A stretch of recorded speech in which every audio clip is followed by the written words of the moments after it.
What's up, guys? I am so happy to be with you on starting a new series called Family Matters. No, not a cheesy 90s show. That was really pretty awesome.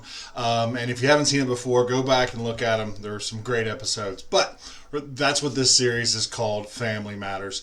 But when we say that word family, what comes to your mind? Okay, to me, when I say family, it's kind of weird because it's changed over the past 6 years or so. Now that I have my own kids and family and stuff, but when I think back to family, I think of me being the youngest, the youngest of five, and one poor girl right in the middle. But she came to everything and went to everything, going on family trips to ball fields and things like that.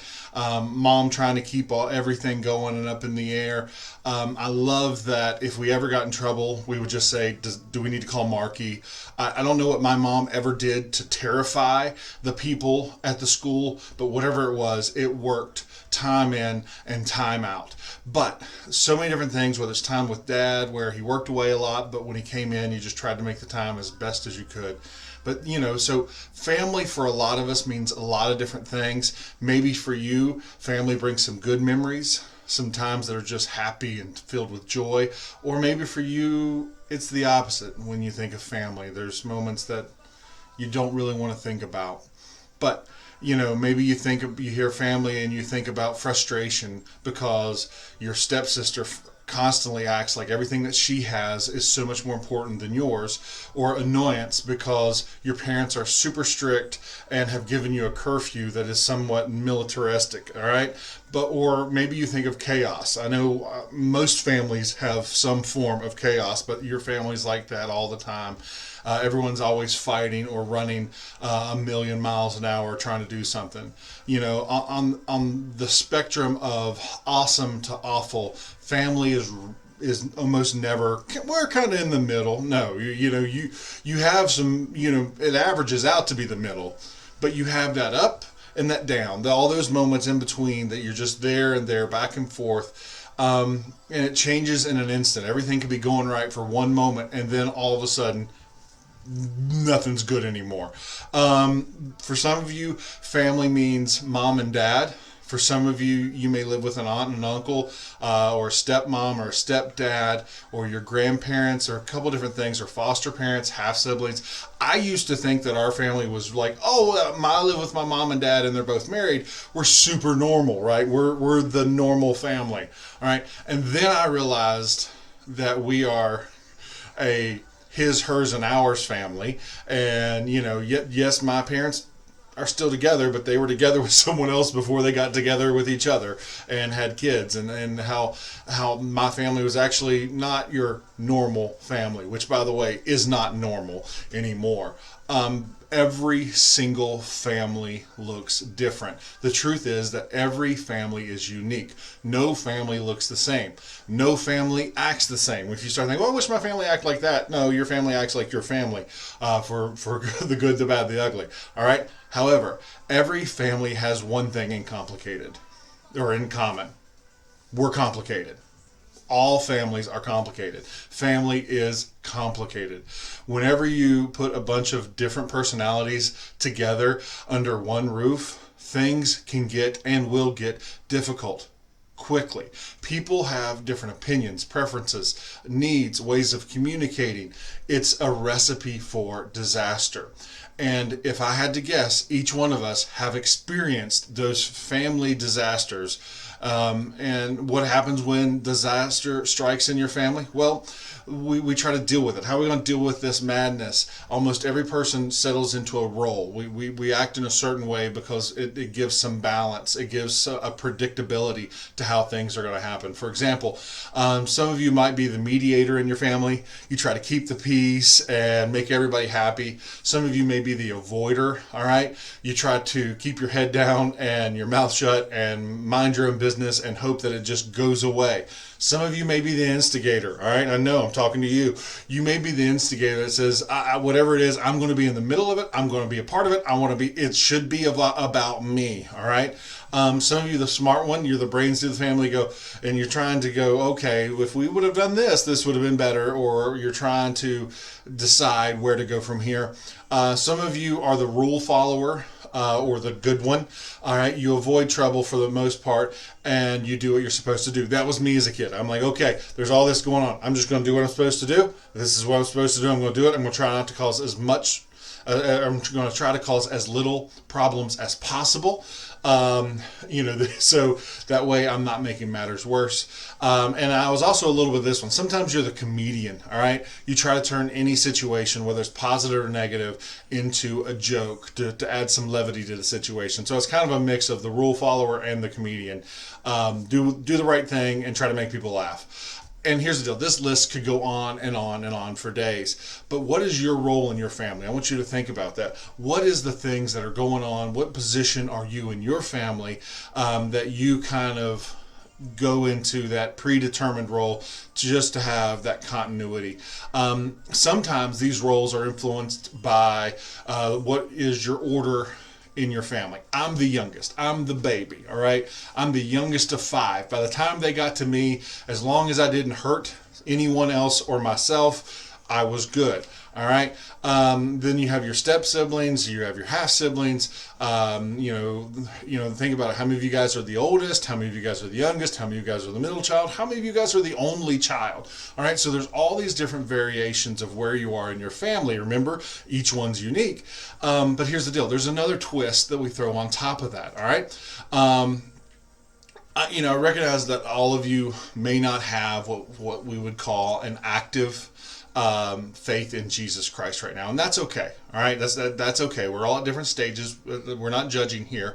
This is where we all need to be. This is a place you come to grow. This is a place you come for peace. We come together and we try to relax and help each other get through this crazy thing called life. All right, but for those of you that do have an active faith in Jesus, sometimes your faith can add complication to the mix when it comes to your family, because sometimes it feels like faith and family, they don't mix at all, okay? Maybe you feel confused because you're not sure how you're supposed to live out your faith with your family. Maybe you're the only Christian in your household, and because you love your family, you'd love to see them accept Jesus Christ and come to this personal relationship that you have that you feel is totally awesome. So you're like, okay, how do I share that with them? How do I influence them? And that can get awkward. Your mom and your dad, maybe they expect you to act a certain way because you claim to be a Christian, and Christians are supposed to do things a certain way. They're supposed to act a certain way, and honestly, it's a ton of pressure. The adults in your household, maybe because they care about you, they take you to church when you mess up, when you have a hard time. They send you there. You have to be there. Maybe that's why you're listening to me right now, is because someone said, do that. You need to get your head straight. But the hard thing about that is when you're drugged to church, when you're drugged to the youth group, when you're drugged to every little thing, you kind of feel drugged, all right? And it makes church feel weird, okay? Maybe for you, your faith is starting to look a little bit different than the people that you live with. You don't want to offend anyone by disagreeing with them, or you think, well, I think this way, you think that way. We don't see eye to eye anymore, and there's this tension that comes in where maybe I'm supposed to think that I'm the way that you do, but I'm feeling this way, and you have to process that, and you have to figure out what you do believe in and why you believe in what you believe in, and understand that God is big enough for you to have questions. All right.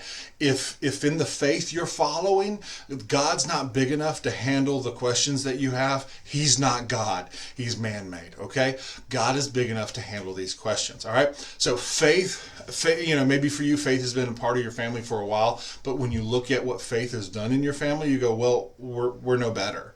We pray, we go to church, we do all these things together, but I'm not seeing the results. I'm not seeing where our lives as a family is getting better. And you see this, and it doesn't feel like faith is solving anything in your complicated issues. And you're starting to get stressed out about that.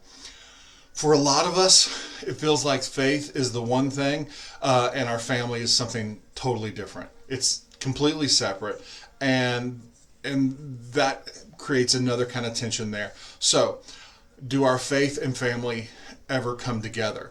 Or should they? Is it even possible for them to come together? And if it did, what would that look like? All right. Today, I want us to look at a passage from the book of John where Jesus is with his closest friends, friends that who have been following him for 3 years, traveling throughout the known world to them, going in, sharing the gospel, talking, and just communicating and living together. So basically, they were family. All right. You ever have those friends that are your family because you have so much shared experiences? That's who he's talking to. So they were closer. And so what they're doing is they're sitting down for their final meal. They didn't know it was their final meal, but Jesus did. And so what Jesus did with them before everything changed them. So you can imagine how complicated it must have felt to have Jesus there in that moment, because here's what John 13:1 says. It was just before the Passover Festival. Jesus knew that the hour had come for him to leave this world and go to the Father.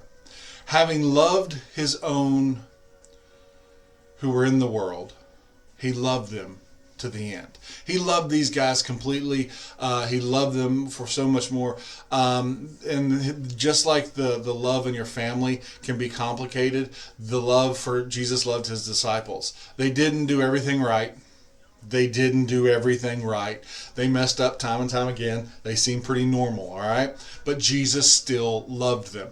Knowing his time was coming to an end, listen to what he did. In John 13, 3 through 5, Jesus knew that the Father had put all things under his power, and that he had come from God and was returning to God. So he got up from the meal, took off his outer clothing, and wrapped a towel around his waist. After that, he poured water into a basin and began to wash his disciples' feet, drying them with a towel that was wrapped around him. I know, all right? So if you're at a dinner party, and all of a sudden the host or the main person there for the evening gets up and comes back in like work clothes and is going to wash your feet, super awkward, all right? That's a weird moment. Now, you do understand that in this culture, washing the feet was something that needed to happen. It was there weren't nice sidewalks to walk on. It was a very dry, sandy place. So you could imagine how nasty your feet would get pretty quickly. All right? So that's what Jesus did. He got up and he did it.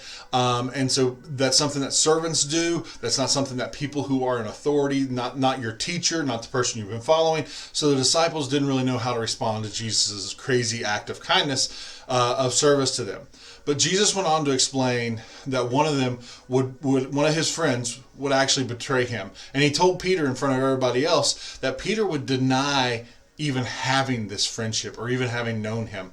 To say that this was a confusing and complicated moment would be an understatement. All right. Lots of competing emotions and all that happening Jesus tells his disciple this. A new command I give to you. Love one another as I have loved you. So you must love one another. By this, everyone will know that you are my disciples, if you love one another. So Jesus is saying, you remember what I just did? What I did a few minutes ago? I got up and washed your feet. I humbled myself. I made myself the same as a lowly servant and decided to wash your feet. You guys need to do each other that same way. Humble yourselves. Jesus said, I chose to honor you by putting myself in that servant's position. Even though that's complicated and confusing, but that showed you love and showed you honor. And you're to do that same kind of act to show love for everyone else. By showing that kind of love for each other, everyone around you will know that you are my followers. See what I did then? Now you go and do the same. In other words, how will people know that you are a follower of Jesus? What will show the people closest to you that you follow God? What will the people around see that tells them about your faith? It's a simple answer. Love. Love is how people will know that you are a follower of Jesus. Love is what will show people that the closest to you that you follow God. Love is what the people around you will see about your faith. All right? I know that seems like something Jesus would say, but when you think about it, the fact is that he said it is after he washed their feet is really extraordinary. They had no idea just how loving that act was. It's something that needed to be done, so you just did it need to be done, but it was more than that. Jesus knew that a close friend would betray him. Another friend would deny ever even knowing him. Despite all that, Jesus chose to stay focused on love. And he gave us this incredible example of what we're supposed to do with the love and towards the people closest to us. We are to love your friends. We are to love your teachers. I know, crazy thing. Love your teachers, strangers, and even your family. All right? Even your family when they're acting crazy. But, your family, they will all know of your faith by the way that you love. In the middle of kindness that's unappreciated and misunderstood, love. In the middle of betrayal, love. In the middle of denial, love. In the middle of unfairness, love. Demonstrating love in difficulty changes you. All right? It makes you more Christ-like. And that's something that should be a goal for all of us. God wants to use our families, the good and the bad, as something that grows our ability to love. Why? Because love is what matters most. All right?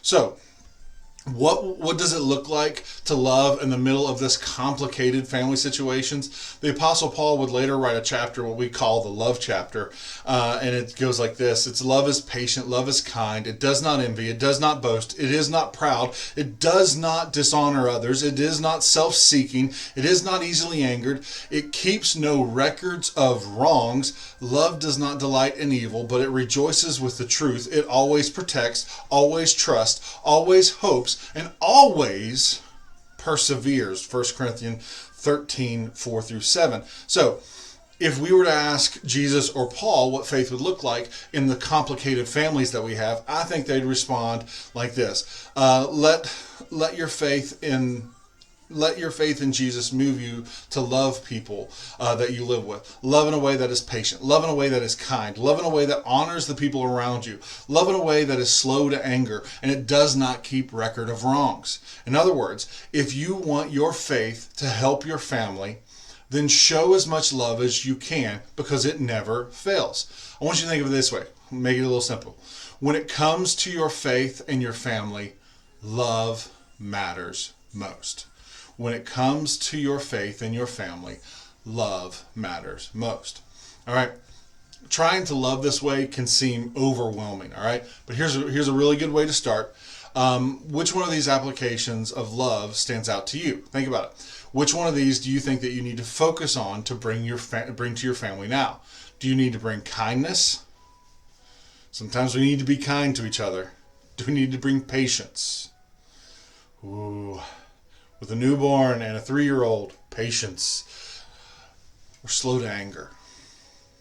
Do we need to bring slow to anger to our family?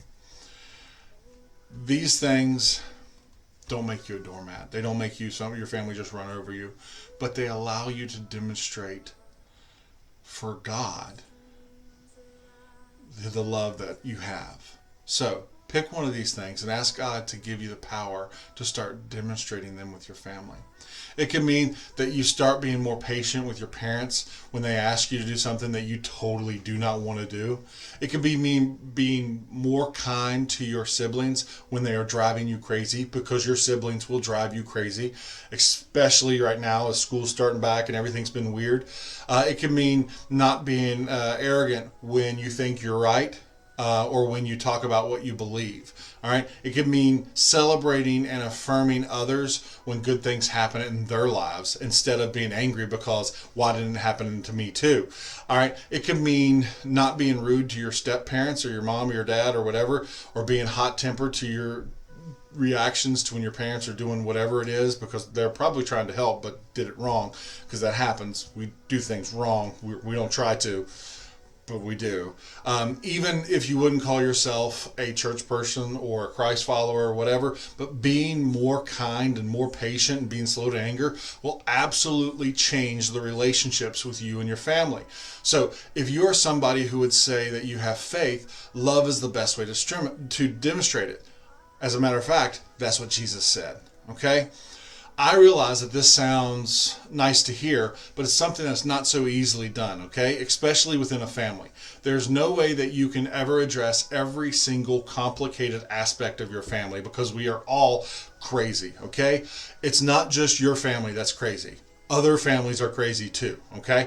They all are. That's how it is. They're all complicated and unique, and there's no way that we can talk about each and every situation, but we're going to talk about some of the basics to help these families and help you and your families move forward, to take you to a place where you can talk about this and process it. That's what small groups are for, so you can talk to somebody else about your crazy family. And remember, our family's crazy too. All right, I know this may feel impossible, but imagine if your family could actually be better than they are right now. And imagine if your faith could actually grow because of your family. We believe that it's possible, okay? And we'd love for you to talk to God or to your small group about it this week, all right? Because when it comes to your family, your faith matters. And when it comes to your faith, your family matters. And when we combine those together, love matters most. I love you guys. I miss you. I can't wait to see you soon.